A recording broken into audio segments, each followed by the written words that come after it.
جو حیز دی چی نوا نشتی نو کیدی شی کم ورس سی او اکثر سی یعنی بعضو فقهاو دا خبر ذکر کرده دا وی حیز پو زنانه بانی چی رازی دلتا یو بلا مسئلہ اهمه چی دا حیز کم سی کم ورس سی او اکثر سی یعنی بعضو فقهاو دا خبر ذکر کرده دا وی حیز پو زنانه بانی چی رازی نو کم سی کم دا شپا ورزی یعنی دا نیشی که دی چی حیز دی دا شپی ورزی نا کمی او یا زیاد نزیاد 15 ورزی بعض علماوی کم سی کم 3 ورزی او زیاد نزیاد 10 ورزی خو راجح قول داری دا درائلو پرانا که من بهر خبر آغا خبری تا مضبوط ویو چی دلیل پی مضبوطی لیکن زمان کار دا سر ده آغا دا دلیل سر ده دا دلائلو پرانا که دا خبر زورور دا چی نه دا کم سی کم صحت شتی او نه دا زیاد نزیاد صحت شتی تقوينا معروفة للزنانوت معلومة چی تقوينا وا حیز شتی چی نوا حیز نشتی او پا دی که دلیل گٹی جاخین سڑے سجی خلاش یکو بعض مولیانو دا بعض علماء دا کاری دا مسئلہ اسی دا سی جوره کیو دیسی چینجنا بولتا کی کدا دیسی او کدا دیسی او کدا دیسی او کدا دیسی او کدا دیسی ای که اکثر مسئلی چی تو گر آگا دے بی دلیل بایدی لیکن عوامو تا مسئلہ آسانا که چی اللہ دا بندگی پا آسانا بندگی نو کم سے کم حیز دا دی سا مدت شریعت ندے خوالے او گورا مسئلہ عام ورم ندے کم چی بازو خلقو ترازی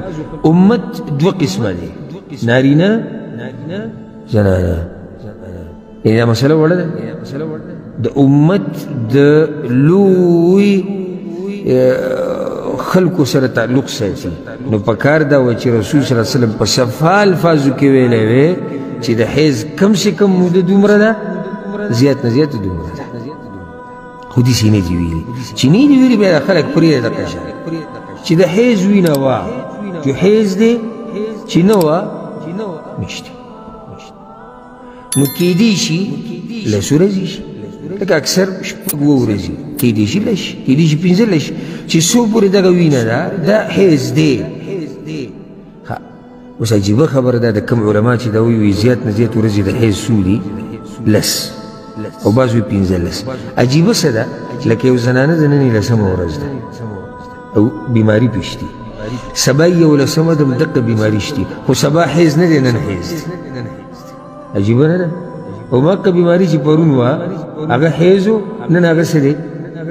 نن حیز نه دی ځکه چې وی دا د لس ورځو لس شوه زیاته شوه دا کمزوری خبره ده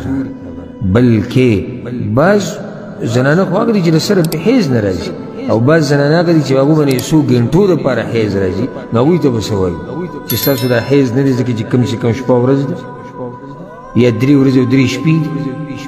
نو راجح قول دا دی چې نه کم سے کم حد شتي